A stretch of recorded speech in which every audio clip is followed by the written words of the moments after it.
गुरुजी नमस्कार और धन्यवाद। मुझे बहुत सारे एक्सपीरियंस हुए और अनुभव भी हुए। मुझे आज बिंदु पे एक बहुत ही छोटा सा बिंदु जैसा दिखा और फिर बहुत सारी रोशनी दिखी। रोशनी बहुत ही ज़्यादा तेज़ थी और मेरा शरीर पूरा पीछे की ओर चला गया था और काफ़ी कुछ क्रियाएं भी हो रही थी।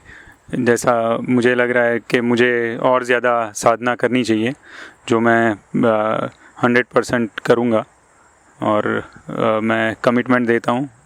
ये वीडियो भी चल रहा है, मैं मेरी साधना श्योर करूँगा। जी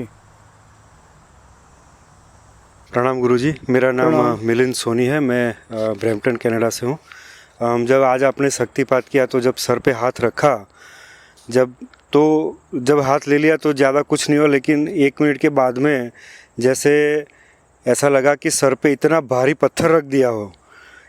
इतना मतलब जैसे कि मेरी गर्दन पे इतनी प्रेशर आ रही थी, इतना प्रेशर आ रहा था मेरे सर के ऊपर। फिर कुछ सेकंड के लिए ही रहा ये भार और फिर एकदम से जैसे प्रवाही समाहित होता है शरीर में, ऐसे पूरे जैसे शरीर में फैल गया ये। तो जैसे वो शरीर में फैला होगा, इतना हल्का शरीर फील हो रहा था जैसे शरीर है ही नहीं।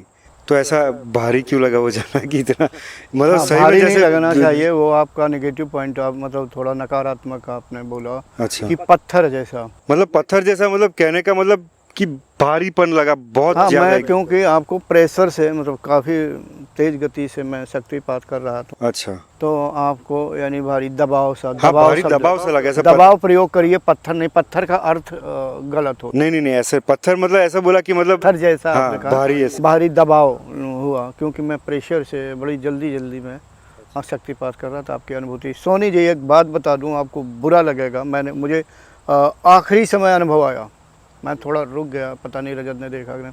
अनुभव आया, उसका अर्थ अच्छा नहीं होता है। मैं यहाँ सबके सामने नहीं बताऊँगा और मुझे क्या दिखा अकेले में, घर में या रास्ते में, अगर कार में अकेले हुए तो बताऊँगा, अकेले में ही बताऊँगा। उसका अर्थ अच्छा नहीं होता है। यहाँ पर इसलिए सभी के सामने चाहता तो मैं अकेले में यही शब्द बोल सकता था कि आपके अंदर कोई कमी है, मतलब कहीं न कहीं कोई बात है जो कि मैं आपके अंदर का जो है खंगालूँगा। कहाँ? आपके घर में देखूँगा क्या है। खैर वो बाद की बात है। ऐसा मैं इसलिए बोल रहा हूँ कि आपके घर में आया हूँ, आपके घर में रह रहा हूँ, खाना भी आपका खा रहा हूँ और मुझे यहाँ बुलाने में आपने बहुत परिश्रम भी किया हुआ है। तो मैं आपके अंदर की गंदगी या सोच कुछ है, मैं अकेले में बताऊंगा और बहुत अच्छा साफ अनुभव आया। आप मना नहीं कर सकते उसको। मैं ये बताऊंगा मैंने क्या दिखा। और ऐसे पता मुझे नहीं, याद नहीं कि मैंने अपनी दूसरी किताब में शायद जो दृश्य आया उससे मिलता जुलता मैंने लिखा है कि नहीं लिखा है, लेकिन मुझे भी कभी आया था। देखो मैं अपना कहूँ, मुझे भी कभी आया था। तो अब आप, लेकिन आपके जैसा नहीं दिखा था, उसका कुछ अर्थ दूसरा होता था। लेकिन जो अन्न, जो दृश्य है, निचला जो अन्न जो दिख रहा है, तो वो कुछ अच्छी बात नहीं। मैं कुल मतलब निचोड़, और मैं आपको अब खंगालूँगा यानी आपका अंदर का देखूँगा कि मुझे ऐसा दृश्य क्यों आया। जी गुरु, जो भी सच होगा वो मैं सच बोलूँगा। एक भी हाँ, मेरे सच तरफ से हाँ, नहीं बोलोगे तो मैं जान लूँगा। देखो मान लो मैं अगर कहूँ कि इनसे कि शाहजी जी आप सच बोल रहे हैं, थोड़ी देर के लिए झूठ बोल रहे हैं, और मैं कह रहा हूँ कि नहीं शाहजी जी आप झूठ बोल रहे हैं, कह रहे हैं नहीं गुरुजी मैं तो सत्य बोल रहा हूँ। तो भाई मैं क्या कर सकता हूँ, मैं कह ही सकता हूँ। तो मुझे अच्छा नहीं लगा। मेरी पैनी निगाहों से बच नहीं सकता है जब मैं सिखाता हूँ। हालांकि जो मैंने शक्तिपात किया तो मैंने बहुत हल्के स्तर पे लिया कनाडा का, कारण कि नए साधक हैं यहाँ, मैं साधकों को जानता भी नहीं हूँ। भविष्य में मिले ना मिले, मैंने कोशिश की है सभी साधकों के लिए, सभी के लिए, अगर वो परिश्रम करेंगे तो उन्हें फ़ायदा होगा अवश्य। और वैसे 4 की मंजूरी मेरे लिए तो तुरंत बिना पूछे ही आ गई थी। चलो प्रणाम गुरुदेव, धीरेन्द्र ऑस्ट्रेलिया से। गुरुदेव कल भूल गया था, कल ही शक्तिपाठ से मेरे और आज भी शक्तिपाठ से मेरे सर बहुत हल्की सी है। हल्का हो गया, एकदम सिर हल्का हो गया। सही है गुरुदेव। और अभी महसूस होता कि देह ज़रा सी गर्म सी है, वो सोचा आपको बता दूँ।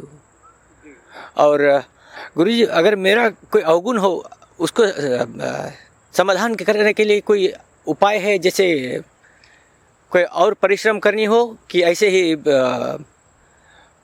ध्यान और प्राणायाम करते ही रहे?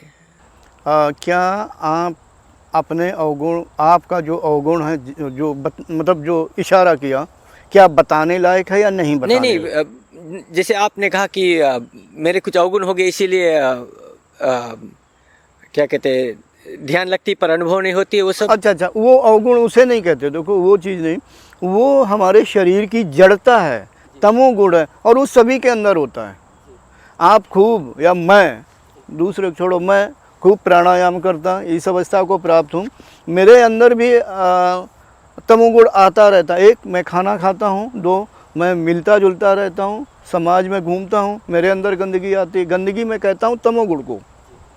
तो फिर लेकिन मैं विशेष तरीका जानता हूँ। एक तो प्राणायाम भी करता हूँ और विशेष क्रिया से तुरंत निकाल के बाहर फेंक देता हूँ कि मेरे लिए, मतलब आपके लिए कोई जगह नहीं, आपका मतलब तमोगुण के लिए जगह नहीं। अच्छा, तो बस नॉर्मल ही अपना प्राणायाम और ध्यान नॉर्मल ही करते जाए। प्राणायाम करिए, ध्यान करिए, त्राटक करिए और ओम मंत्र का ज़्यादा जाप करिए। अच्छा, आपकी कुंडली महसूस नहीं हुई आपको? गरम नीचे, गर्म नीचे जरा सी, कल ही जरा सी बहुत धीमी सी हुई थी, अभी भी उतनी ही है गुरुदेव। कितना, कुछ मूलाधार से थोड़ा ऊपर या? अभी मूलाधार में ही है। आपको कठोर साधना करनी पड़ेगी जी, शुद्धता बढ़ानी पड़ेगी। अच्छा गुरुदेव। समय ज़्यादा लगाएंगे तभी वो ऊपर। अच्छा, मैं चाहता था कि और ऊपर तक आती, लेकिन आपका संस्कार, कर्म, अंतःकरण जो सिग्नल दे रहा, मैं क्या कर सकता हूँ। चलो, धन्यवाद गुरुदेव। Thanks for watching. Remember to like, comment and subscribe.